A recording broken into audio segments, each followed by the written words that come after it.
سڵاو ڕێز بۆ هەموو بینەرانی خۆشەویستی بەرنامەی ئێمە و بینەران، هیوادارم لەگەڵمان بن و کاتێکی سوود بەخش و خۆش لەم بەرنامەیە بەسەر ببەن.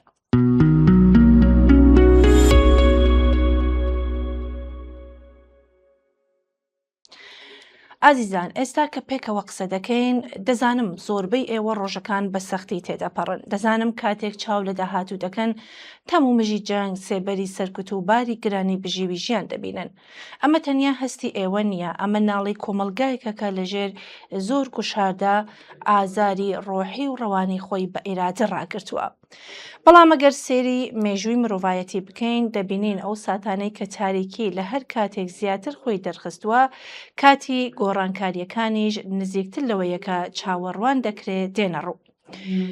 ئەو ئەزیەت و ئازارێنەکە ئەمڕۆ ئێوە هەستی پێدەکەن تەنیا ماندووبوون نییە، بەڵکو هوشیاریە، هوشیاریەکە فێری کردوون بەهاکانی ژیان چین و بۆچی دەبێ بۆی بجەنگن. ئازیزان، ئومید بە داهاتوو لەم دۆخەدا تەنیا هەستێکی سۆزداری نییە، تەنیا وتنەوەی دروشمێک نییە، ئومید چەکێکی سیاسی و ئەقلانیە. ئومید یانی باوەڕبوون بەوەی کە ئەم دۆخە سروشتی نییە، وشیاری ئێمە نییە و دەکرێت و دەبێ بگۆڕدرێت. کاتێک ئومید لە دەست نادەین مانای وایە هێشتا کۆنتترۆلی وەڵامی خۆمان لە دەستی خۆماندا هێشتوتەوە و ڕێگەمان نەداوە دەسەڵاتیان هێزێکی تر هەستمان و ئاوات و ئارزوەکانمان وەک دیلێک ڕابگرن. بەڵام ئازیزان، داهاتوو دیاریەک نییە کە لە ئاسمانەوە ببارێت، داهاتوو کارێکە کە دەبێت بە هەنگاونانی ژیرانە و وشیارانە بکاتە ئەنجام. ئەوەی کە ئێستا هەرکام لە ئێوە لەگەڵ هاوڕێکانتان، لەگەڵ بنەماڵەکانتان یان لە ناو کۆمەڵگادا بە وردی بیری لێ دەکەنەوە، ئاگاداری ڕووداوەکان دەبن و یارمەتی یەکتر دەدەن، ئەمانە هەمووی خشتی یەکەمی بنیادنانی داهاتووە. هەمووان دەزانین کە گۆڕانکاری گەورە لەکوێ ئەم هەنگاوە بچووکانە دەست پێ دەکات. بۆ گەیشتن بە بەیانێکی ئازاد دەبێت ئەمڕۆ هەستی ئومید بە داهاتوو لە خۆماندا بپارێزین، ڕێگا نەدەین بە هیوایی کە دەسەڵاتی سیاسی پەرەی پێ ئەدات و پێدەژی لە ناومان بەرێ. خوێندنەوە، فێربوون، گفتوگۆی ئەقلانی و پەیوەندی کۆمەڵایەتی ئەمانە تەنیا شتی ئاسایی نین، ئەمانە ڕێگەی مانەوەی ئێمەن. ئێوە بەباشی دەزانن کە دەسەڵاتەکان کاتێک بەهێزن کە کۆمەلگا پارچە پارچە و دابەش بێت، کاتێک ئێمە لەگەڵ کەسانی دەوروبەرمان تەنانەت بە جیاوازیەکانمانەوە پردی گفتگو دروست دەکەین، دەستمان کردووە بە تێکشکاندنی قەڵای دەسەڵات، یەکگرتووی ئەو پەڕی ئومیدە. ئەو ژیانەی کە شایستەی ئێمەیە لە دەرەوەی ئەم ترس و گوشارانەدایە، ئاسوێ کە تێدا نەک هەر ئاسایش بەڵکو کەرامەت و ئازادیش بوونی هەیە. ئەم ئاسۆیە خەیاڵ نییە، بەڵکو ئامانجێکە کە بە ئێرادەی ئێمە و هەزاران کەس وەک ئێمە ڕۆژێک دەبێتە واقع. ماندووبوونەکان ڕاستن، تووڕەبوونەکان ڕەوایە، بەڵام بە ئەم تووڕەیە ببێتە وزەیەک بۆ بنیادنانی هوشیاری و خۆڕاگری. ئازیزان، شەو هەر چەند درێژ بێت کۆتاییەکەی بەرەبەیانە. ئێمە وەک بەشێک لەم نەوەیەن کە مێژووی نوێ دەنووسێتەوە، گرنگترین یاریزانی ئەم گۆڕانکاریانە هەر خۆمانین. باسترمان بەرز ڕاگرین. داهاتووی ئەو کەسانەیە کە لە کاتی تاریکیدا هێشتا ڕووناکی دروست دەکەن.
کاک لوقمان لە یادداشتێکدا نووسیەتی کۆماری ئیسلامی ئێران لە درێژەی سیاسەتی سەرکوتی ناخۆیی ماوەیەکە استراتیژی سەرکوت و ترێر و کوشار لەسەر نەیارانی سیاسی لە دەرەوەی سنوورەکانی چڕتر کردووەتەوە.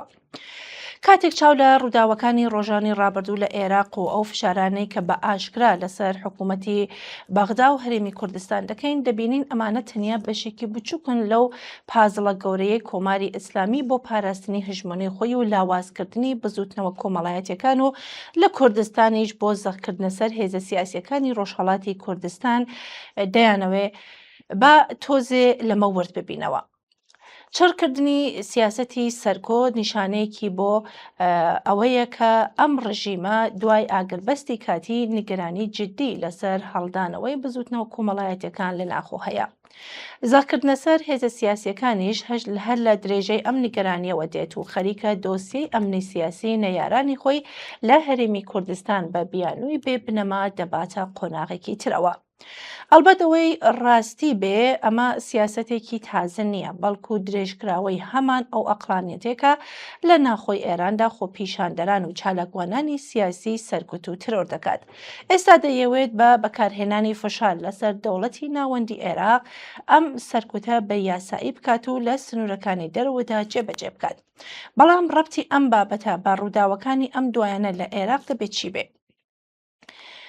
ئەوە زەمین لەرزە سیاسیەی کە لەم ڕۆژانەدا بەغدا پایتەختی عێراقی هەژاندووە لە ڕەواڵەتدا وەک هەڵمەتێکی توندی دژەگەندەڵی و سەروەری یاسانیشان دەدرێت کە پشتیوانی خەڵکیشی لەگەڵە. بەڵام لەگەڵ ئەوەشدا خوێندنەوەی استراتیژی بۆ ئەم ڕووداوانە کە بۆتە هۆی دەست بە سەرڕاگرتنی بەشێک لە دەسەڵاتدارانی حکوومەتی عێراق ڕاستیەکی تریشمان پێدەڵێت. هەوڵێک لە ئارادایە کە پێمان دەڵێ ئەم هەڵمەتە دژەگەندەڵیە لە نێو دەسەڵاتی سیاسی لە عێراق پەیامێکی گەورەتری سیاسی پێیە. لەژێر ناونیشانی شەڕی دژەگەندەڵیدا نەخشەیەکی فرەڕەهەند هەیە کە ئامانجە سەرەکیەکەی بڕینی تەواوەتی دەستی کۆماری ئیسلامی ئێران و پاکتاوکردنی گروپە چەکدارەکانی سەرباو بەو وڵاتەیە لە عێراقدا کە لە ڕێگای دژایەتی لەگەڵ گەندەڵی ئابووری سیاسیەوە بەڕێوە دەچێت. بێهۆ نییە هاوکات لەگەڵ ڕووداوەکان لە عێراق و بەتایبەت ناوچەی سەوز لە بەغدا وەزیری دەرەوەی کۆماری ئیسلامی خۆی دەگەنێتە بەغدا چۆن هەرچەندە لەلایەک ئەم ڕووداوانە پەیوەندی بە گەندەڵی و ململانێ ناخۆیی عێراقەوە هەیە کە ئەم دەسەڵاتەی تووشی قەیرانێکی قوڵ کردووە بەڵام لەلایەکی ترەوە هەروەک باسکرا ناتوانێت لە سیاسەتی لاوازکردنی پێگەی ناوچەی کۆماری ئیسلامی جیا بکرێتەوە چۆن ئەم گەندەڵیانە کە هێشتا بە تواوی دەرنەکەوتون بەشێکی بەرچاوی گرێدراوە بە دەست و پەیوەندەکانی کۆماری ئیسلامی لە نێو بازنەی دەسەڵات لە عێراق. کۆماری ئیسلامی هەمیشە هەوڵی داوە لە ڕێگەی دەستێوەردان لە ساحەی سیاسی لە عێراق و بەهێزکردنی کەسانی وابەستە بەخۆی لە ناو دەسەڵاتی سیاسی لە عێراق ئەم سەنگەرە بۆ ململانە سیاسیەکان بپارێزێت تا بتوانێت لە ڕێگای ئەوانەوە و لە ڕێگای گەندەڵی ئابووری و سیاسی یەکەم گوشارەکانی ئامریکا کەم کاتەوە و عێراق وەک حیات خەڵوەتی خۆی ڕاگرێ و دووهەم فشارە ئەمنیەکانی سەر کوردستانی عێراق زیاتر بکات. عێراقچی وەزیری دەرەوەی کۆماری ئیسلامی بۆ پاراستنی ئەم پێگەیە خۆی دەگەێنێتە بەغدا تا بتوانێت لەسەر ئەم ڕووداوانە کاریگەری هەبێ. با بگەڕینەوە سەر پەیوەندی ئەم ڕووداوە لەگەڵ زەختی کۆماری ئیسلامی بۆ سەر لایەنە سیاسیەکانی ڕۆژهەڵات. وتمان ئەو هێرشە موشکی و درۆنیانەی کە ئێستایش بۆ سەر بنگە و بارگە لایەنە سیاسیەکانی ڕۆژهەڵاتی کوردستان هەر بەردەوامن نیشاندەری ئەوەیە کە کۆماری ئیسلامی بەهۆی لاوازی دەسەڵاتی بەتواوی لە بوونی هێزە سیاسیەکانی ڕۆژهەڵات لە هەرێمی کوردستان نیگەرانە نە لەبەر ئەوەی ئەم هێزانە هێرشی چەکداری دەکەن بەڵکو دەزانێ ئەم هێزانە گرێدراوی دۆخی ناوخۆ و بەتایبەت دۆخی شۆڕشگەڕانی کوردستانن. چاو لێ بکەن سەرەڕای ئەوەی کە هێزە سیاسیەکان بەکردەوە پابەندی خۆیان بە داواکاری حکوومەتی هەرێمی کوردستان ڕاگەیاندووە حکوومەتی هەرێمیش ڕایگەیاندووە کە ڕێگە نادات خاکی هەرم بۆ ئۆپراسیۆنی سەربازی دژی دراوسەکان بەکاربێت بەڵام کۆماری ئیسلامی لەبەر ئەو نیگەرانیە کە هەیەتی بە بەردەوامی هەوڵدەدات ئەم دۆخە وەک مەترسیەک نمایش بکات تا بیانووی زیاتری بۆ هێرشە سەربازیەکانی هەبێت و سیاسەتی سەرکوتی خۆی و ترس لە سەرهەڵدانی ناڕزایەتیەکان پاسا بکات. کۆماری ئیسلامی لە ڕێگەی ئەم فشارانەوە دەیەوێت بە هێزە سیاسیەکانی ڕۆژهەڵات بڵێت کە هیچ شوێنێکی ئەم ناوچەیە بۆ ئەوان ئەمن نییە. ئەمە شەڕێکی دەرونی و ئەمنیەکە کۆماری تاوانکاری ئیسلامی دەیەوێت تێدا چالاکی سیاسی دژی خۆی لە ناو دەرەوە بە تەواوی پەک بخات. پێگەی سیاسی خۆی لە عێراق بۆ پارێزی و حکوومەتی عێراق و هەرێم ناچار بکات کە وەک پۆلیسی نهێنی بۆ بەرژەوەندیەکانی کۆماری ئیسلامی کار بکەن. بە کورتی دەبێ بێژین کە لە دەستانی پێگەی سیاسی و ئابووری لە عێراق لە هەر لایەکەوە سیر بکەین بۆ کۆماری ئیسلامی کارەساتبارە. فشارەکانی سەر حیزبە کوردیەکان تەنها بەشێکە لە بەرنامەیەکی بەرفراوانی ڕژیم بۆ کۆنتڕۆڵکردنی چالاکی سیاسی لە ناوخۆ و دەرەوەی سنوورەکان. لەم نێوانەدا ئەوەی دەمێنێتەوە پرسیاری ئەوەیە کە ئایا دەوڵەتی عێراق و حکوومەتی هەرێم دەتوانن بەرامبەر بەرم گوشارە بەردەوامانی کۆماری ئیسلامی خۆڕاگەر بن یان دەست بۆ ئەو بژاردە مەترسیدارانە دەبن کە کۆماری ئیسلامی بەسەریاندا دەسەپێنێت. بێگومان لەم نێوەدا خەڵکی ناڕازی لە سەرتاسەری ئێران و بەتایبەت خەڵکی خۆڕاگەری کوردستان بێدەنگ نابن و سیاسەتی سەرکوتگەرانەی کۆماری ئیسلامی بێوەڵام ناهێڵنەوە.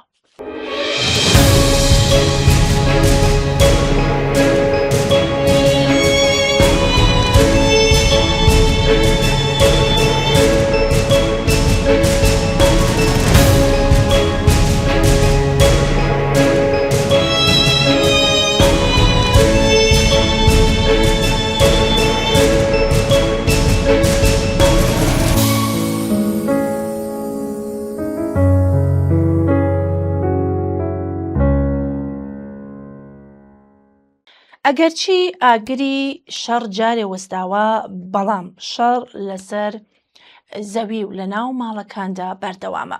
کاتێک دەوڵەتەکان باز لە ئاشتی و بازسازی دەکەن ئەوەی لەبیر دەچێت ئەو خێزانانن کە ژیانیان وێران بووە چون جەنگ تەنها پاڵاوگە و کارگاکانی نەکردووە ئامانج بەڵکە بە شێوەیەکی سیستماتیک توانای ژیانی لە خەڵک سەندووە.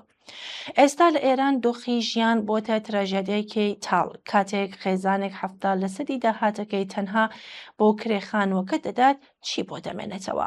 ئەمە تەنها هەژاری نییە بەڵکو ناچارکردنی خەڵکە بۆ ئەوەی ڕۆژانە بەشێک لە پێداویستە سەرەتاییەکانیان وەک دەرمان خواردن یان پەروەردە لە ژیانیان بسڕنەوە. قسە لە سندوقی بازسازی دەکرێت جیا لەوەی کە مایەی گومانی زۆرە بەڵام گرێمان ڕێبکەوێت. لەوانەیە پاڵاوگاکان چاک بکرێنەوە بەڵام حەقدەستی کرێکار هەروە لە ئاستێکی نزمدا دەمێنێتەوە یان ڕێڕەوە بازرگانیەکان دەکرێنەوە بەڵام کرێکار لە کارخانەیەکدا کار دەکات کە هێشتا نادیارە مانگی داهاتوو کاری دەبێ یان نا. بەڵێ لەوانەیە سەرمایەکان وەکار دەکەون بەڵام قازانجەکەی بۆ کۆمپانیا زەبەلاحەکان و واستەکانن نەک بۆ ئەو خێزانەی کە نان و دەرمانی پێناکرێت. ئەو دارمانە ئابوووریە کە باسی دەکەین مانای ئەوەیە کە بەرهەمهێنان لە هەناسە بڕکێدایە. ئەمەش تەنها ئامارێکی ئابووری نییە بەڵکو مانای ئەوەیە خاوەنکار لە ترس و ناڕوونی داهاتوو کەسدا نامرزێنێت. مانای ئەوەیە گەنجێکە بە دڵنیاییەوە چاوەڕێ داهاتوێکی باش بوو ئێستا ناتوانێت بیر لە پێکێنانی ژیان بکاتەوە. کۆتایی شەڕ ئەگەر تەنها بە مانای ئازادکردنی داراییە بلۆکراوەکان و ڕێککەوتنی سیاسی بێت ئەوە تەنها شەڕی نێوان دەوڵەتەکان کۆتایی پێهاتووە بەڵام شەڕی بژیوی بۆ خەڵکی هەژار و چینی کرێکار بەردەوامە. ئەگەر باسازی لە سفرەوە واتە لە سفرەی خەڵک لە کرێخان و لە دەرمان و لە ئەمنیەتی کار بۆ کرێکار دەست پێ نەکات ئەوە ئەو باسازیە کە باس دەکرێت هیچ نییە جگە لە ئامرازێک بۆ بەردەوامبوونی قازانجی کەمینەیەک لەسەر حسابی زۆرینێکی برسی یعنی ئیدامەی شەڕ بەڵام لەسەر ژیان و مافی بەشێ زۆرێک لە کۆمەڵگا. ئاشتی ڕاستەقینە کاتێک دێتە دی کە بە دوای ئەم پرسیارەدا بگەڕێن. بنەماڵەیە کە داهاتی بەڕیاڵی بێبەها وەردەگرێت و تێچووی ژیانی بە دولاری جیهانیە سبەی بە چه هیوا و متمانێکەوە لە خەو هەڵدەستێت. ئەم ڕاستیە دووپاتکەینەوە کە دەسەڵاتەکان لە سیستەمە سەرمایەداری کە ئێران نمونێکیانە بە کردەوەی خوڵقێنەری دۆخێکن کە تێدا قازانجی چینەکانی سەرەوە ینی خاوەن سەرمایەکان لەسەر سەروەت و سامانی گشتی بنیادەنرێت. بۆیە کێشەکە تەنها نەبوونی سەروەت نییە، بەڵکو چوونیەتی دابەشکردنی ئەو سروەتەیە کە بەرهەمدێ. ئەگەر فشارێکیش دروست بێت، دەسەڵات زیاتر هەوڵدەدات بە سەرکوت دۆخەکە بەڕێوە ببات. ئەویش بێژین لە مێژوودا هیچ دەسەڵاتێک لە خۆڕایی و بە دڵخوازی خۆی بەشێکی زۆری داهاتەکانی نەکردوتە خزمەتگوزاری گشتی بۆ خەڵکی کرێکار و زەحمەتکێش. ئەمە تەنها لە یەک حاڵەتدا ڕوودەدات کاتێک هەڕەشەی جددی لەسەر مانەوەی سیستمەکە دروست ببێت. کاتێک کرێکاران، مامۆستایان و بەگشتی خەڵکی زەحمەتکەش بە شێوەیەکی یەکگرتو و سربەخۆ دەگەنە ئاستی هەڕەشەی پەکخستنی بەرهەمهێنان، ئەو کات دەسەڵات ناچار دەبێت بۆ ئەوەی دەستەواژۆی سەقامگیری بپارێزێت بەشێک لە بوجەی باسازی بۆ دابینکردنی بژێوی خەڵک تەرخان بکات. بەڵام ئەمە هەمیشە کاتیە و دەبێت وەک دەستکەوتێکی خەباتی جەماوەری چاوی لێ بکرێت، نەک دیارەکی دەسەڵات. بۆیە دەتوانین بێژین بە تەنها فشار نابێتە هۆی گۆڕانکاری، بەڵکو سازمان یا ڕێکخستن بنەمایە. تا ئەو کاتەی ناڕزایەتیەکان لە شێوەی خۆپیشاندانی پرشوو بڵاو ناڕێکخراودا بن، دەسەڵات زۆر بە ئاسانی دەتوانێت لە ڕێگای سیاسەتی تەفرەقە سازکردن و ناومیدی بڵاوکردنەوە کۆنتڕۆڵی دۆخەکە بکات. بەڵام ئەگەر خەڵک و ڕێکخراوە مەدەنیەکان بتوانن ئەو فشارە بکەنە فشارێکی بەردەوام و خاوەن بەرنامە کە داوای ڕوونی هەبێت، وەک بەرزکردنەوەی واقعی حەقدەست، دابینکردنی بیمەی کۆمەڵایەتی گشتی، تەنها لەو کاتەدا دەتوانرێت دەسەڵات ناچار بکرێت ملکەجی داواکاریەکانی بێ. دەزانین کە سیستمەکە بە سروشتی خۆی دادپەروەر نییە، بەڵام ترس لە تێکچوونی دەسەڵات بەهێزترین ئامرازە لە دەستی خەڵکدا بۆ ئەوەی ناچاریان بکات داواکاریەکان دابین بکات. ئەگەر خەڵک نەبنە خاوەنی ڕێکخستنی سەربەخۆ، ئاشتیەکە تەنها دەبێتە ئاشتیەکی دەوڵەتانی سەرمایەداری کە تێدا دەوڵەمەندەکان دەوڵەمەندتر دەبن و هەژارەکان تەنها وەک کرێکاری هەرزان دەمێننەوە.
کۆتری دڵم باڵەگرێت و بەرەولایەوە فڕێ لە پێشاندا لەسەر لوتە لادات و ڕوولێ و ڕوولا شەوقی سەرشەقام سەرکۆڵان ناو ماڵەکان لەنگەرەگیرێ ئەو جابەرە پورەی دڵتە هەڵدا فڕێ هەڵدا فڕێ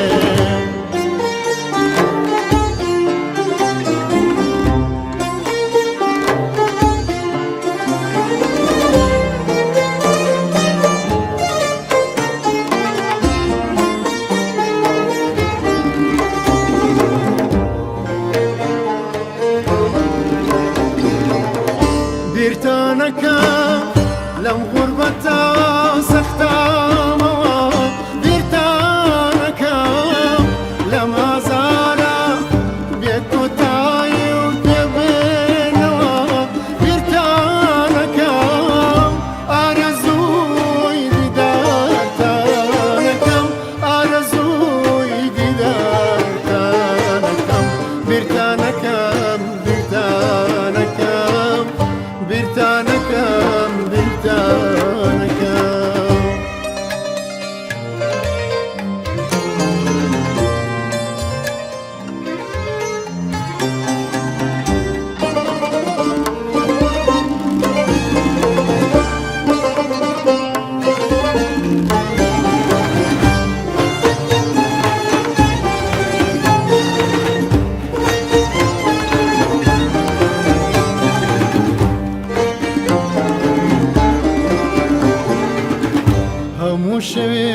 ماڵەگرێت و بەرەولایەوە فڕێ لە پێشاندا لەسان بووکە لادات و ڕوولەیەوە و ڕوونا شەوقی سەرشەقا و سەرکۆڵان ناو ماڵەکان لەنگارەگرێ ئەوجا بەرە فورەی دڵتان هەڵدا فڕێ هەڵدا فڕێ هەموو شەوێ لە مرواری فرمێسکیان غورباتەوە ملوانکەیان داوۆنەوە بۆ مێلی جوانی شارەکەم هەموو شەوێ لە گوڵجاری ئەم غوربەتە چەپشێ گوڵی سوراچێنم بۆ ناو گوڵدانی شارەکەم هەموو شەوێت لێم لا دەرگای دڵتانەدام هاوارەکەم بیرتانەکەم هەموو شەوێک کۆتری دڵێم ماڵەگرێت و لەلایەوە لەنگارەگیرێ هەر لایەوە شەبێ بمرێ بازادی ئەبێ بمرێ بیرتانەکەم بیرتانەکەم بیرتانەکەم بیرتانەکەم بیرتانەکەم بیرتانەکەم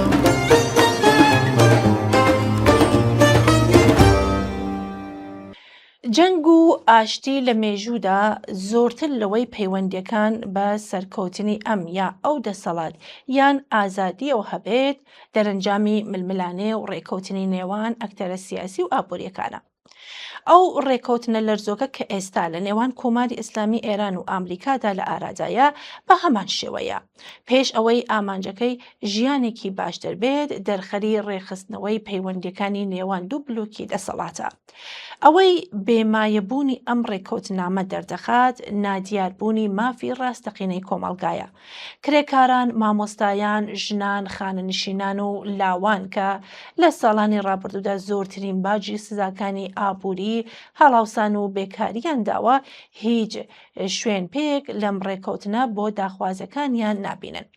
کەوابوو کاتێک دەسەڵاتداران باز لە ئاشتی دەکەن مەبەستیان ئاشتیە بۆ پاراستنی پێگە و بەرژەوەندەکانی خۆیان نەک ئاشتی بۆ خەڵک. باسکردنی سەدان میلیارد دلار سەرمایە گوزاری وەک مژدەی گەشەپێدان پیشان دەدرێت، بەڵام کێ نەزانێت کە سەرمایە هیچ ڕەوشتێکی جگە لە بەدەستهێنانی قازانج زۆرتر نییە.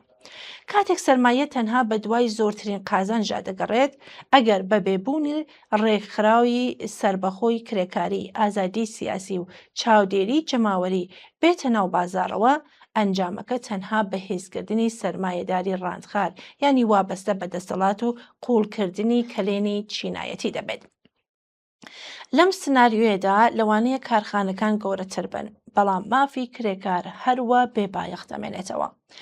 ڕاستە لە ئەگەری هەڵگرتنی سزاکان بێگومان دەبێتە هۆی کەمکردنەوەی فشارەکان، بەڵام ئەمە بەمانای چارەسەرکردنی ڕیشەی کێشەکان نییە.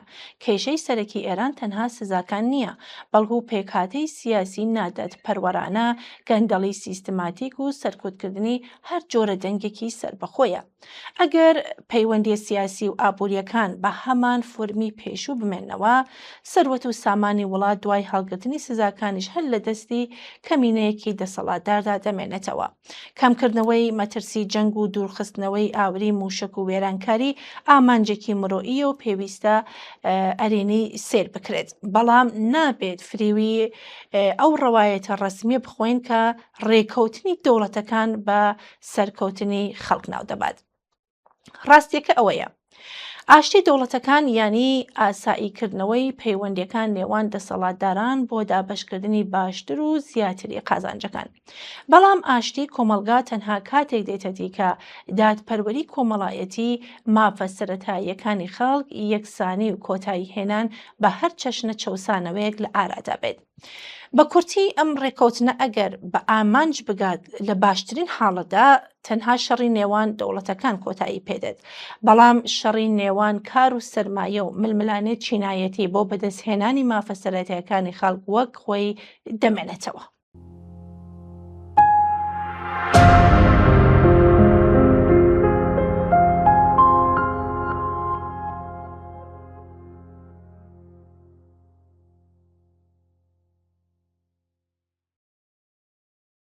هاوڕێ ئارەزوو لە یادداشتێکدا نووسیەتی کۆیلایەتی یەکێکە لە کۆنترین سیستەمە کۆمەڵایەتی و ئابوووریەکانی مێژووی مرۆڤایەتی. لە سەردەمانی دێریندا جەنگ و داگیرکاری و پاڵانخوازی ڕێگەی بۆ کڕین و فرۆشتنی مرۆڤ وەک کەرەستەی کار و سەرمایە خۆشکرد بوو. لەو سەردەمەدا مرۆڤ هێشتا نەگەیشت بووە ئەو ئاستەی کە لە شکۆی مرۆئی و مافەکانی مرۆڤ تێبگات. کۆیلەکان بنەمای سەرەکی ئابووری شارستانیەتەکان بوون. ئەوان بوون زەویان دەکێڵا، خانوویان دروست دەکرد و خزمەتیان دەکرد بەبێ ئەوەی مافی هەڵبژاردنیان هەبێت. ئەمڕۆ لە سەردەمێکدا کە مرۆڤ خۆی لە لووتکەی زانست و تەکنۆلۆژیا دەبینێ، کۆیلایەتی نەک کۆتایی نەهاتووە بەڵکو تەنها شێوازەکەی گۆڕاوە. ئێستا کەس لە بازاڕەکاندا بە ئاشکرا کڕین و فرۆشتنیان پێناکەن، بەڵام ملیۆنان مرۆڤ ناچارن بۆ مانەوە لەشیان هەموو ڕۆژێک هێزی کاری خۆیان بە هەرزان بفرۆشن. ئەمڕۆ زەنجیرەکان لە ئاسن دروست نەکراون، بەڵکو لە قەرز، هەژاری، هەڵاوسانی ئابووری، نەبوونی ئەمنیەتی کار و ترس لە داهاتوو دروستکراون. ئەو کرێکارەی لە 2 تا 3 شوێن کار دەکات و هێشتا ناتوانێت هەزینەی دەرمانی خێزانەکەی دابین بکات، یان ئەو مامۆستایەی پاش ساڵانێک خزمەت هێشتا خەمی کرێخانووکەیەتی، یان ئەو خانەنشینەی دەبێت لە نێوان کڕینی دەرمان و پێدانی قەبزی کارەبادا یەکیان هەڵبژێرێت، ئایا ئەمانە نیشانەی کۆیلایەتێکی نوێ نین؟ ئەم زەنجیرانە ڕەنگە نەبینرن، بەڵام لە زەنجیرە کۆنەکانی مێژوو بەهێزتر و ئازاربەخشترن. کێشەی گەورەی سەردەمی ئێمە لەوەدایە کە میلیاران دلار لە پێشبڕکێ چەکداری و ئەمنیەتی خەرج دەکرێت، کەچی هاوکات ملیۆنان منداڵ بە برسێتی دەخون و ملیۆنان کەس لە سەرەتایی تەرین پێداویستیەکانی ژیان بێبەشن. مرۆڤ توانیەتی چاو ببڕێتە مریخ، بەڵام هێشتا نەیتوانیوە هەژاری لەسەر زەوی بسڕێتەوە. تەکنۆلۆژیا و زیرەکی دەستگرت دەتوانن ژیان ئاسان بکەن، بەڵام کاتێک قازانجی ئەم پێشکەوتنە تەنها بۆ گروپێکی بچووک بێت و باجەکەشی هەژاران و کرێکاران بیدەن، دەبێت پرسیار بکەین ئەم پێشکەوتنە لە خزمەتی کێدایە؟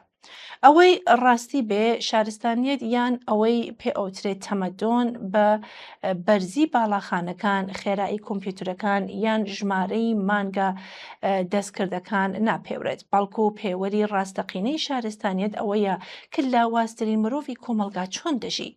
ئایا مافە سەرەتاییەکانی وەک مرۆڤ پارێزراوە؟ بەڵام کارەساتی گەورەی مرۆڤی ئەمڕۆ ئەوەیە کە زۆر جار زەنجیرەکان نابیندرێ و بەداخەوە بە ئازادی ناویان دەبرێ.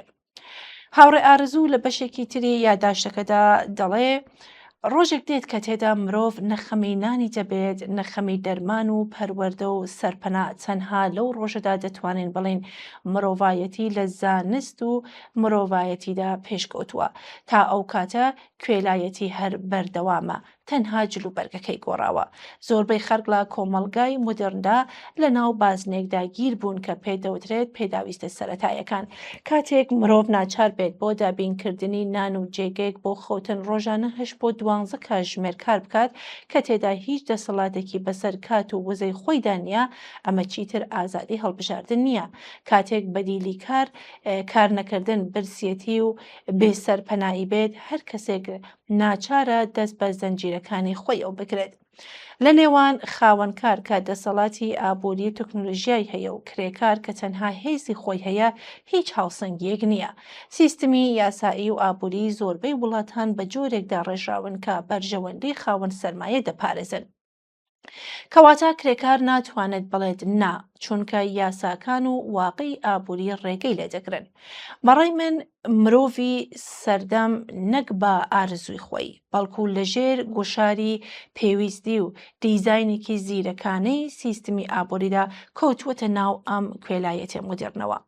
ئەم سیستمە بە جۆرێک زەنجیرەکانی خۆی شاردوێتەوە کە مرۆڤ هەست بە کوێلەی نەکات، چونکە هەمیشە دەتوانێت جێگەکەی یان بەڕێوەبەرەکەی بگۆڕێت، بەڵام ناتوانێت باز نەکات جێبهێڵێت.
بەڵخە وەنەو شارەچە چینوری لە بەڵخە وەنەو شارەچە بوو لە گۆرستان یەکەنگەر سەرجە بوو لە گۆرستان یەکەنگەر سەرجە شنور باطل فجلول و پاشێوا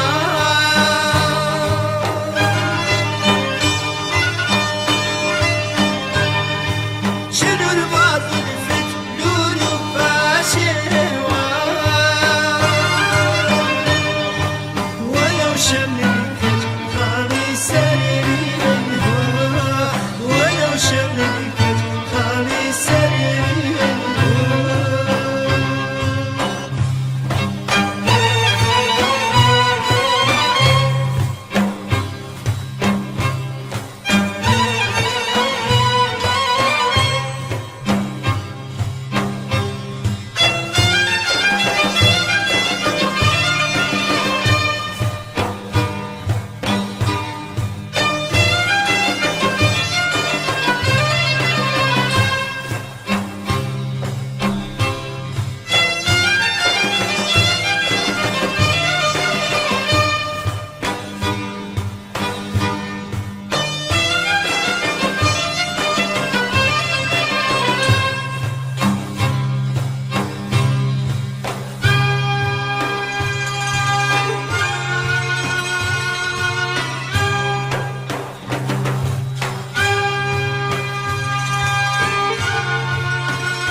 کاک ڕەحمان لە یاداشتێکدا نووسیەتی هەژاری بێکاری و سەرکۆت بەرهەمی ڕاستەخۆی دەسەڵاتی ستەمکارانەی سەرمایەداری و کۆماری ئیسلامی ئێرانن.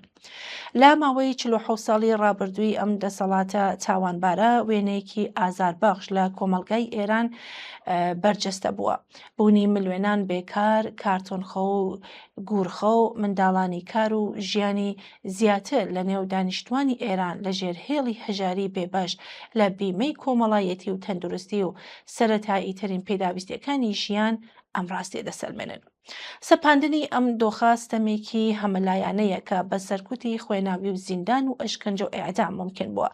کۆمەڵگای ئێران لەژێر دەسەڵاتی سەرمایەداریەکی قێراناوی و ڕژیمێکی تاوانکاردا توژی ئەم تراژیدیا بووە. لە ساڵی ڕابردوو ئەو جەنگەی کە دەوڵەتانی ئەمریکا، ئیسرائیل و کۆماری ئیسلامی سەپاندیان جگە لە کارەساتە فرەلایەنەکانی بووە هۆی پەرەسەندنی قوڵی هەژاری، بێکاری و توندکردنەوەی سەرکوت و ئێعدام. کۆماری ئیسلامی جەنگی وەک دەرفەتێک بۆ مانەوەی خۆی بەکارهێنا بۆ سەپاندنی گرانیەکی بێوێنە، هەڵاوسانی زۆر، پەلاماردانی بژێوی ژیانی خەڵک، دەرکردنی ملیۆنان کرێکار و دەستپێکردنی شەپۆلی بەرفراوانی دەست بەسەرکردن و لە سێدارەدان. لە سەردەمی پاشجەنگیشدا تا ئەو کاتەی بربەستێکی جەماوەری نەبێت هەر هەمان سیاسەتی تاوانکارانە ئیدامەدات. ئاگربەست و ڕێکەوتنی لاواز نێوان ئامریکا و کۆماری ئیسلامی قۆناغێکی نوێ سیاسی دروست کردووە. یەکەم نیشانەی ئەم قۆناغا گەڕانەوەی کۆمەلگا بۆ دۆخی ئاساییە. لەم نێوانەدا خەڵکی ئازادیخواز نابێت بە بیانووی جەنگەوە فەرمانڕەوایی تاوانکارانی ئیسلامی و درێژەدان بە هەژاری و سەرکوت قبول بکەن. ئەمە پێویستی بە ڕیزبەندیەکی جدی خەباتگێڕانەیە. ئێستا کاتی ئەوەیە هەموو بەشە جیاوازەکانی خەباتی جەماوەری بە ئاگایی و داهێنەرانە دروشمی نەخێر بۆ هەژاری، بێکاری و سەرکوت بخەنە سەرەوەی بەرنامەکانیانەوە. پێشڕەوی ئەم بزوتنەوە بەستراوەتەوە بە یەکگرتووی و ڕێکخراوبوونیان. دەبێت هەوڵی دروستکردنی تەشەکۆل لە بوارە جیاجیەکاندا بدرێت، پەیوەندانی تۆڕە خەباتگێڕەکان لە کارخانەکان و لە گەڕەکەکاندا بنەمایەکی گرنگە. لەم چوارچێوەیەدا کۆمیتەکان، سندوقە داراییەکان و لە هەموو گرنگتر کۆبوونەوە گشتیەکان دەبێت پەرە پێ بدرن. هەنگاوی داهاتوو دروستکردنی شەورایە لە شوێنی کار و گەڕەکەکاندا وەک پایەی سەرەکی بەهێزکردنی خەبات. ئامانجی دەستبەجێ ئەم بزوتنەوانە شکست هێنانە بە پەلاماری ئابووری و سیاسی کۆماری ئیسلامی و باشترکردنی دۆخیشیان. گومان لەوەدا نییە کە هەر هەنگاوێکی ئەم بزوتنەوانە بە واتای پاشەکشەکردنی کۆماری ئیسلامیە. لە کۆتاییدا بەدیهێنانی ژیانێکی شایستە تەنها بە ڕووخاندنی کۆماری ئیسلامی و کۆتایی هێنان بە سیستمی سەرمایەداری مسۆگۆر دەبێت. بۆ یەخەباتی نەخێر بۆ هەژاری، بێکاری و سەرکوت بەشێکی دانەبراوە لە بزوتنەوەی شۆڕژگەڕانەی ڕووخاندنی ڕژیم. ئێستا کاتی ئەوەیە کە دەست بەکاربین.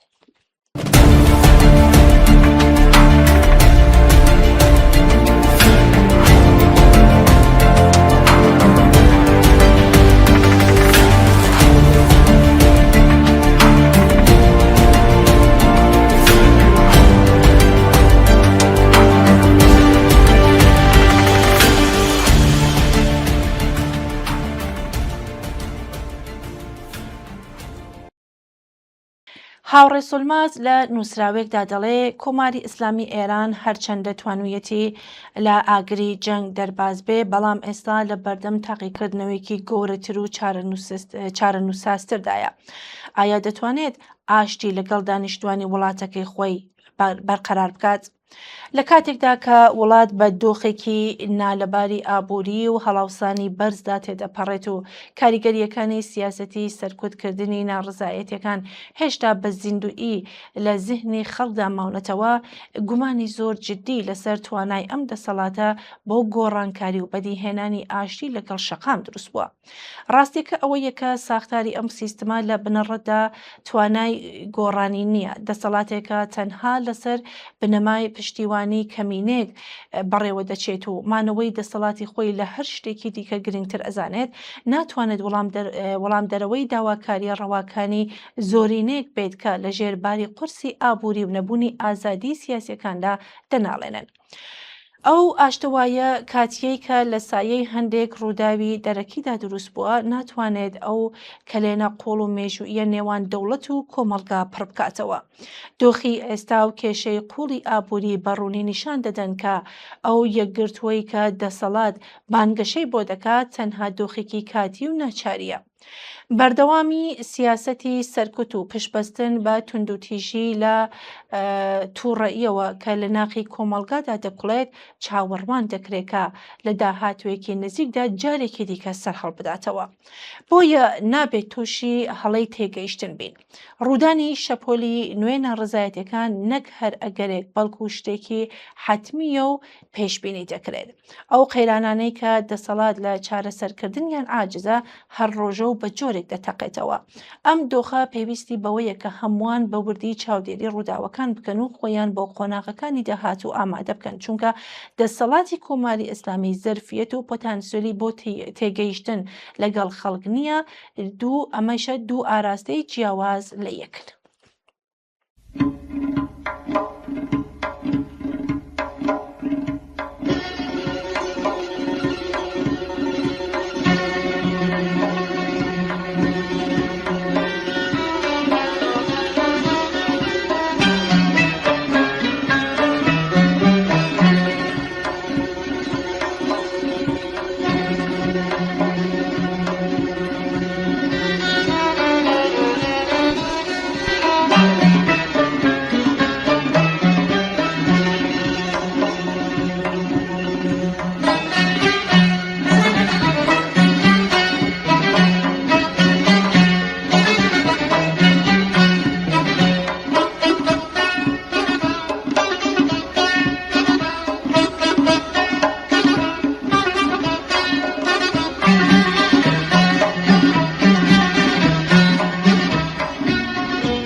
تازه شد از گل آوار بابا بر من شاخ گل من گل آوار نیلوفر من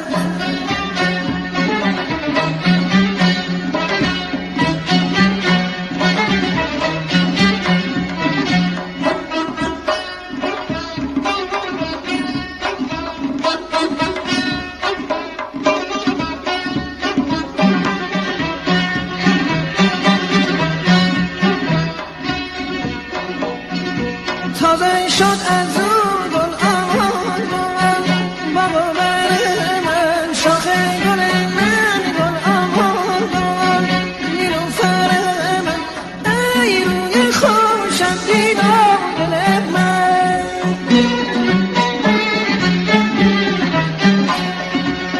ای روی خوشت پیغمبر من ای روی خوشت گل آوار دل و دل من ای روی خوشت گل آوار پیغمبر من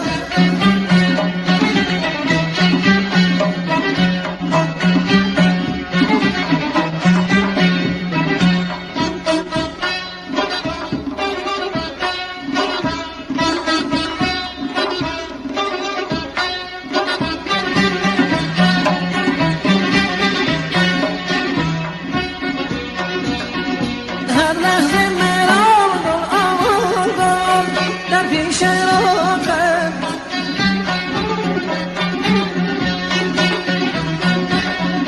هر لحظه مرا گل آوار در پیش راقم آینه کند گل آوار آهنگر من ای روی خوشت دیدم دل من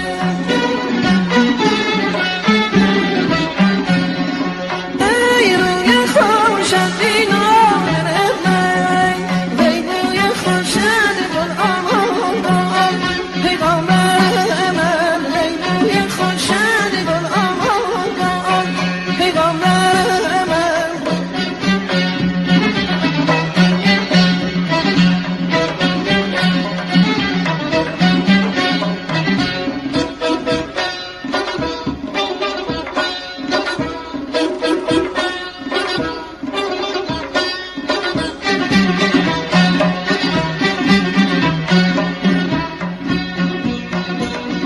رحمی نکند گل آوار چشم خوش تو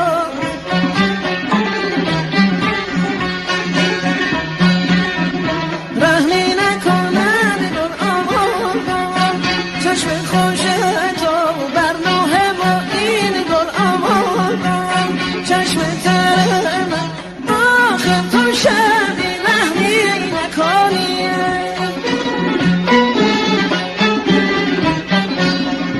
آخر تو شدی رحمی نکنی بر رنگ رخم گل آوار همچون زر من بر رنگ رخم گل آوار همچون زر من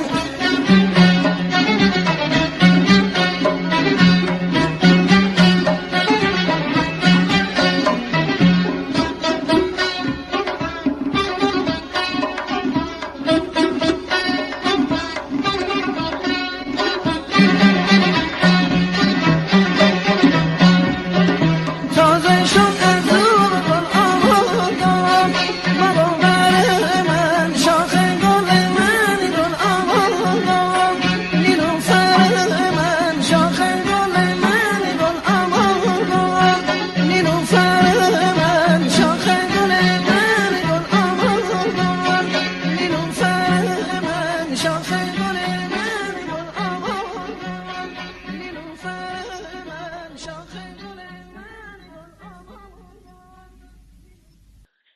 کاک بەهمەن لە نووسراوێکدا دەڵێ کۆماری ئیسلامی ئێران لە ئێستادا لە بەردەم دۆخێکی نوێدا تێپەڕاندنی دۆخی شەڕ و گەیشتن بە سازشێکی دیپلۆماسیە. بەڵام کێشە لێرەدایە کە دەسەڵات ناتوانێت ئەم سازشە وەک ئاشتی لەگەڵ خەڵکی ناڕازی خۆی پێناسە بکات. لە جیاتی ئەوە ماشینێکی تەبلیغاتی گەورە خراوەتە کار بۆ ئەوەی هەر کردەوەیەکی دیپلۆماسی وەک بەشێک لە سەرکەوتن و سەنگەرێکی نوێ نیشان بدرێت. دەسەڵات لە ڕێگەی بەکارهێنانی زمانێکی حەماسی و ئائینی دانوستانکارانی خۆی دەکاتە سەرباز و مەیدانی دیپلۆماسی دەکاتە مەیدانی جەنگ.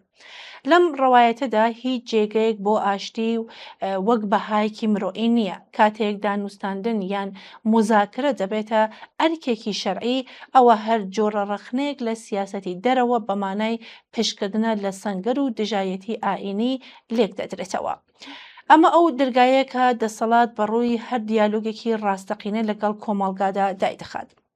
ئەو سازوکارەی کە دەسەڵات بۆ مەشروعیت بە سیاسەتەکانی بەکاری دەهێنێت لە بنەڕەتدا توانای قەناعەت پێکردنی خەڵکی نەماوە. ئەوان هەوڵ دەدەن مێژووی ڕابردوو قسەی ڕێبەرانیان بە جۆرێک دەستکاری بکەن کە لەگەڵ ئەمڕۆی دۆخی ناچاری خۆیاندا بگونجێت. بەڵام ئەم تێوەگلانە ئایدۆلۆژیە بۆ خەڵکی ناڕازی تەنها سەلماندنی ئەوەیەکە دەسەڵات لە خەیاڵێکی تردا دەژی و هیچ پەیوەندیەکی بە ئازار و پێداویستە سەرەتاییەکانی بژیوی کۆمەلگاوە نەماوە. لە ڕەوانگەی کۆماری ئیسلامیەوە خەڵک لەم نێوەدا تەنها ڕۆڵێکیان پێدراوە، ئەویش بێدەنگ بوون و دان بە جەرگی خۆیان نان.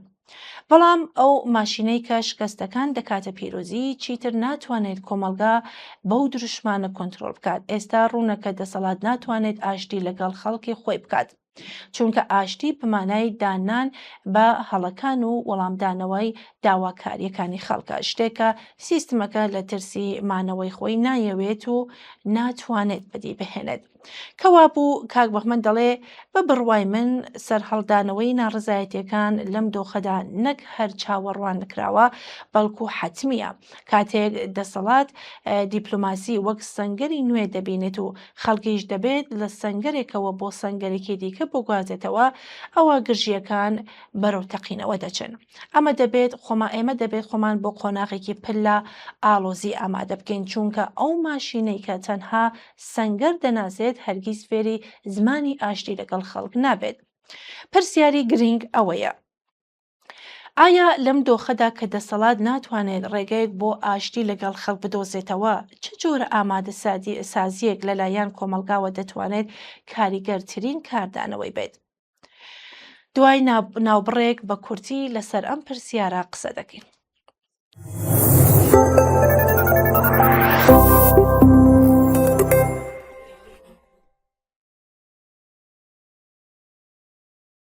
بەڵێ ئازیزان، کاک بەحمان لە درێژەی نووسراوەکەیدا دەڵێ لە ڕەوانگەی استراتیژیەوە ئامادەسازی کۆمەلگا بۆ داهاتوو دەبێت لەسەر بنەمای تێگەیشتنی ڕاستەقینە و واقعی بێت، نەک خەیاڵی.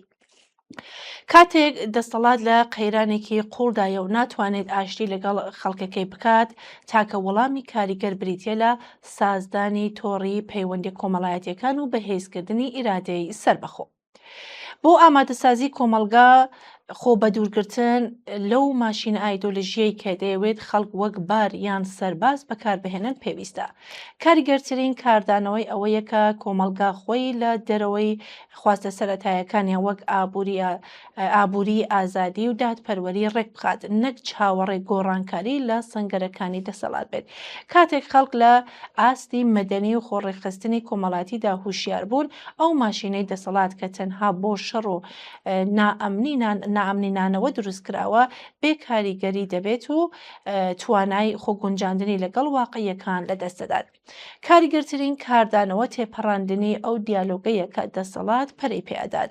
کاتێک کۆمەلگا فێری ئەوە دەبێت کە بەرهەمە سیاسیەکانی دەسەڵات وەک ئەم سازشە نوێیە وەک پیرۆزی وەرنەگرێت و بە چاوی گومان و ڕەخنە سیاسی وە سێریان بکات، ئێدی ماشینەکەی دەسەڵات بەتاڵ دەبێتەوە. ئامادەسازی کاریگەر لێرەدا واتە بوونی بەدیلی فکری و سیاسی لە ناو خەڵکە. کاتێک کۆمەلگا لە قۆناغی نەڕزایەتێکی کوێرانە دەپەڕێتەوە بۆ قۆناغی خاوەنداریەتی لە ئایندەی خۆی، ئیتر ئەو دەسەڵاتی کە تەنها زمانی سەرکوتگەری دەزانێت نەدەتوانێت کۆنتترۆل بکات و نەدەتوانێت بمێنێتەوە.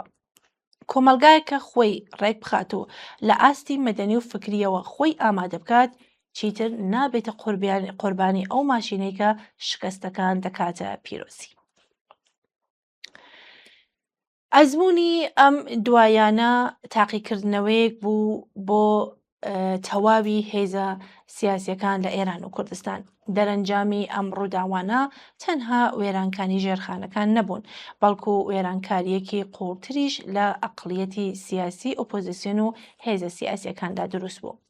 هەڵەی مێژوئی بەشێک لەم هێزانە نەبوونی هیوا نەبوو، بەڵکو بەستنەوەی چارەنووسی گۆڕانکاری بە دەستێوەردانی دەرەکی و دوورکردنی هیوا لە شیکردنەوەی زانستی بوو.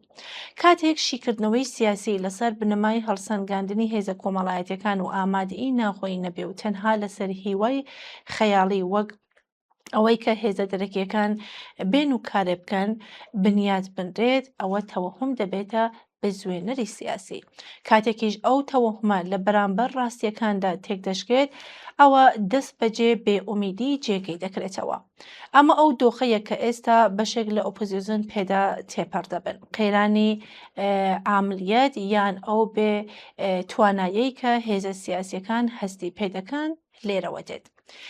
هیوا بۆ هەر پرۆژێکی ڕزگاری خواست پێویستە، بەڵام ئەو هیوایەی کە هێزی دەرەوە سەرچاوە دەگرێت هەرگیز پایەدار نابێت. هیوا تەنها کاتێک دەبێتە هێزێکی واقعی بۆ گۆڕان کە لە دوو بنەڕەتدا سەرچاوە بگرێت. یەکەم ڕێخستن، دامەزراندنی ئەو تۆڕانەی کە لە ڕۆژانی سەختی و لە کاتی قەیرانەکاندا هەڵناوەشێتەوە. و دووەم متمانە، دروستکردنی پەیوەندێکی ڕاستەقینە لە نێوان هێزە سیاسیەکان و ئەو کۆمەڵگایەی کە ئیدعای نوێنەرایەتی کردنی دەکەن. ئەو هیوایە کە لە ناخی کۆمەلگاوە هەڵدەقڵێت دیارە بە ئەسپایی گەشە دەکات، بەڵام بناغێکی محکەمی هەیە و بۆ ئەوەی تووشی ناومیدی سیاسی نەبێت پێویستە لەسەر ئەم بنەمایانە ئامادە بێت. سربەخۆیی فکری، دەستبەرداربوون لەو خەیاڵەی کە گۆیا شەڕ و گۆڕانکاریە جیۆپۆلیتیکەکان خۆیان لە خۆیاندا ئازادی بۆ خەڵک دەهێنن. کەڵەکەکردنی هێزی کۆمەڵایەتی، باوەڕ بەوەی کە هیچ سیاسەتێکی سەرکوت ناتوانێت لە ناویان ببات، ئەویش لە توانای کۆمەلگا بۆ پشتبەستن بە خۆی و دروستکردنی ئایندەوەی خۆیەوە دێت. زۆر جار وتراوە کە جەنگەکان تێپەڕ دەبن، بەڵام کێشە سیاسیەکان دەمێنەوە.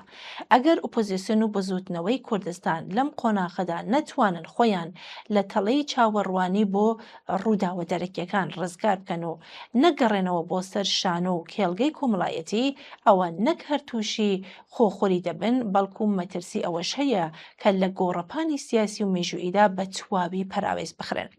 سیاسەتی ڕاستەقینە بریتی نییە لە چاوەڕوانکردنی بڕیارە نێودەوڵەتیەکان، بەڵکو بریتە لە توانایی کە بتوانێت کۆمەلگا تەنانەت لە ژێر سێبەری جەنگیشدا بەرەو بەهێزبوونی ناخۆیی ڕێک بخات.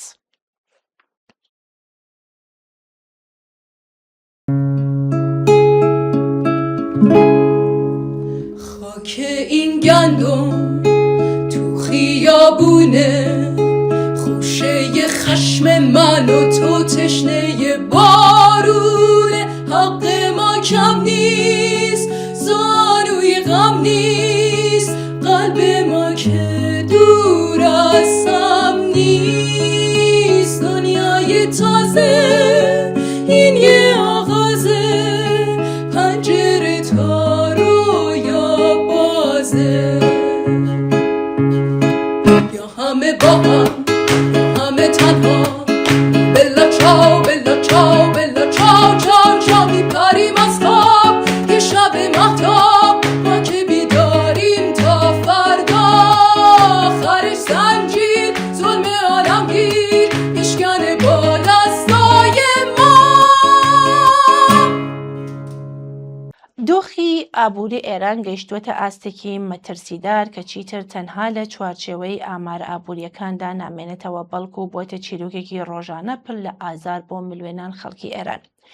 بەپێی ئەو بەدواداچوونانەی لە راپۆرتێک لە ژێرناوی تاران شاری گیرفانە بەتاڵەکان کە هاوڕێژینە ئامادەی کردووە هاتووە، توێژێکی بەرچاوی کۆمەلگا لەوانش کارمەندان، خانەنشینان و مامۆستایان کە تا چەند ساڵێک لەمەوبەر لە بەشێک لە توێژی مامناوەند دەژمێردران ئەمڕۆ بە خێرایی بەرەو هەژاری ڕۆیشتون. سەرسوورهێنەرترین دیاردەی ئەمڕۆی ژیانی خەڵک گەڕانەوەی بەرفراوانی کولتوری نسیەیە، زۆرێک بۆ کڕینی کەلوپەلی سەرەتایی وەگنان و پێداویستی خۆراکیەکان ناچارن ناوخۆیان لە دەفتەری قەرزی دوکاندارەکان تۆمار بکەن. ئەمە نیشانەی ئەوەیە کە داهاتی خێزانەکان ناتوانێت تەنها بۆ ماوەی مانگێکیش پێداویستی سەرەتاییەکانی ژیان دابین بکات. هاوکات گۆڕانی شێوازی کڕین لە کیلۆئی بۆ دانەئی، بۆ نمونە کڕینی چەند دانە میوە بەڵگەیەکە ڕوون لە سەر دابەزینی ئاستی ژیان و نەبوونی دەسڕاگەیشتن بە خۆراکی تەندروست.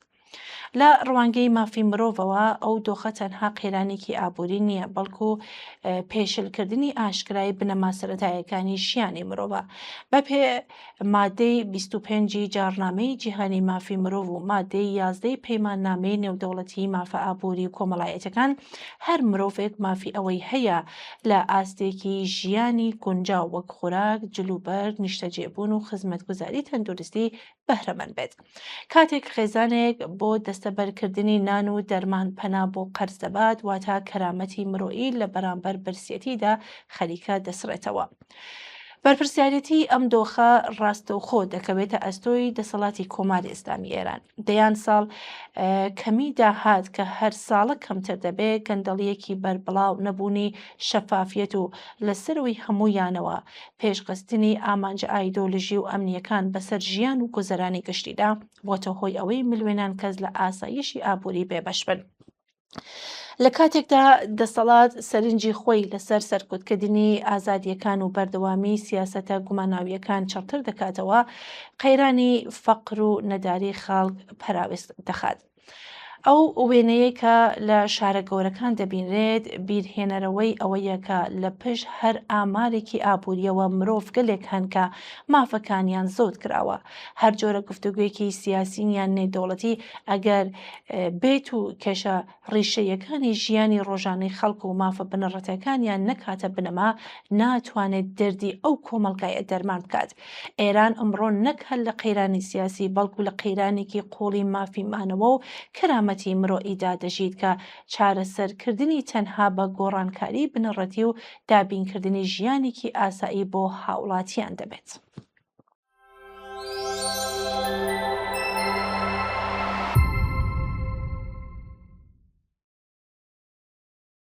هاوڕێ شەبنەم هەفتەی ڕابردوو نووسراوێکی ئامادەکرد بوو کە مەجالی خوێندنەوەمان نەبوو، بە داوای لێبوردن ئەم نووسراوە لەم بەشە لە بەرنامەکەمان پێشکەش دەکەین.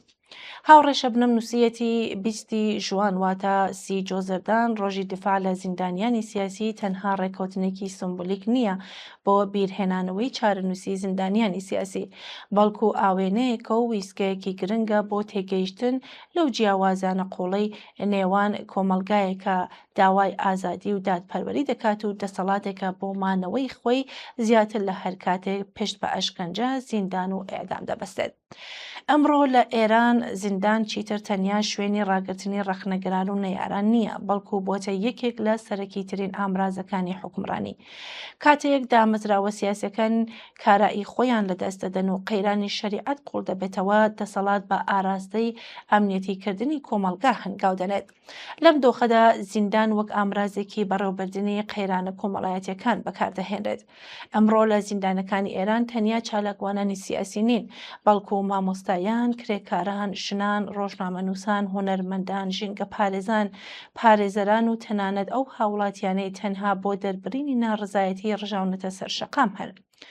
بزوتنەوەی ژن ژیان ئازادی خاڵێکی وەرچەرخانی مێشوئی بوو. ئەم بزوتنەوەیە سنووری نێوان چالاکوانانی مەدەنی و تاوانی سیاسی بە تەواوی سڕیەوە. ئێستا هەر کەسێک بەرامبەر بەم ستەمە و هەڵاواردنی دەنگ هەڵبڕێت دەکرێت بکەوێتە بەر پەلاماری دەستگا ئەمنیەکان. هەروەها لەگەڵ تۆنبوونەوەی ئاڵۆزیە ناوچەیەکان و شار دەسەڵات لەژێر ناوی ئاسایشی نەتەوەیی زیاتر لە جاران مافە مەدەنیەکان خنکاندووە. زیادبوونی ئاماری ئەعدامەکان کە تەنیا لە ساڵی 2025دا زیاتر لە 2000 حاڵەت بووە نیشانەی ئەوەیە کە ئەعدام وەک ئامرازێکی تۆقاندنی کۆمەڵایەتی و بەشێک لە تەکنۆلۆژیە دەسەڵات بەکاردێت. ئەمڕۆ بەرگری لە زیندانیانی سیاسی بەرگری لە گروپێکی دیاریکراو نییە، بەڵکو بەرگریە لە مافی ناڕزایەتی و ئازادی دەربڕین، کەرامەتی مرۆیی و مافی ژیان، دادپەروەری و کۆمەڵایەتی.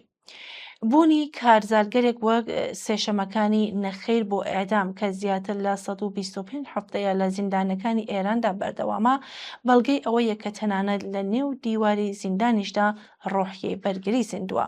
20 ژوئان ڕۆژی زیندانیانی سیاسی بانگەوازێکە بۆ ئەوەی بیرمان بێتەوەکی هیچ کۆمەلگایەک بەبێ ئازادی زیندانیانی سیاسی و کۆتایی هێنان بە ئێعدام و ئەشکەنجە ناگاتە گەشە پێدان و دموکراسی. ئازادکردنی زیندانیانی سیاسی و ڕێزگرتن لە مافی ژیان یەکەمین هەنگاوە بۆ بنیاتنانی داهاتوێکە تێدا دادپەروەری نەک لە ڕێگەی سەرکوت بەڵکو لە ڕێگەی ئازادی و یەکسانیەوە بەدیدێت.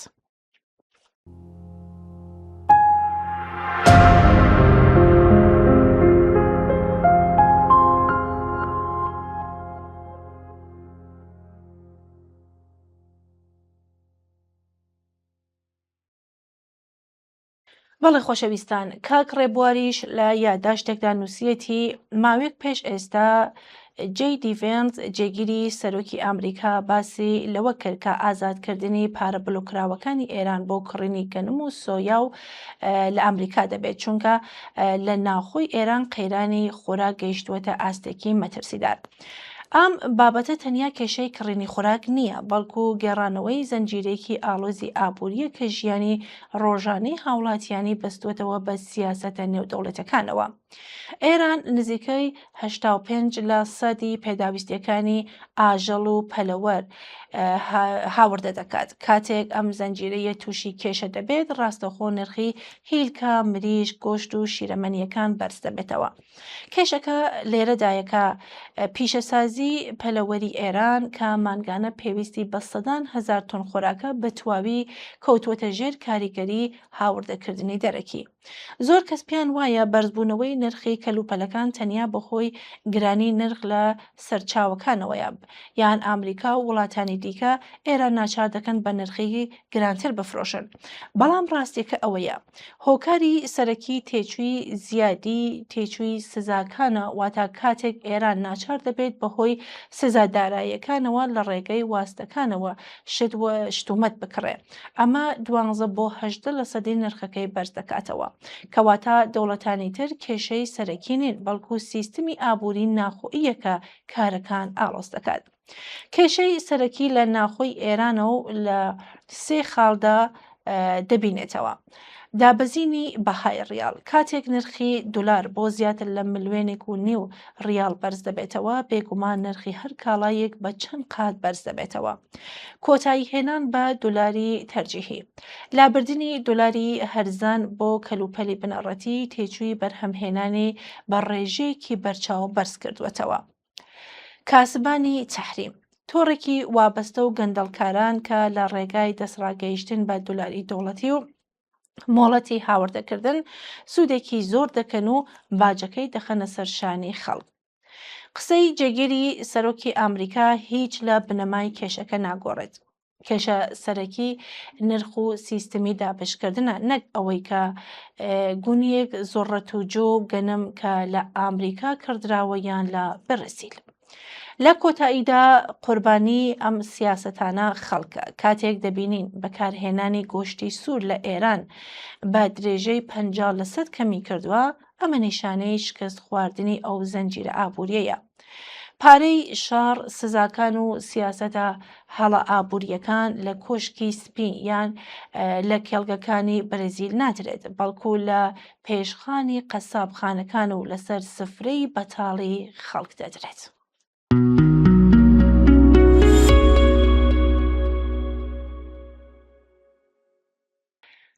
لە کۆتایی بەرنمەکەماندا سوپاسی هەموو ئێوە دەکەین بۆ ئەوەی لەگەڵمان بوون. هیوادارم لە بەرنمەکانی داهاتووشدا لەگەڵمان بن.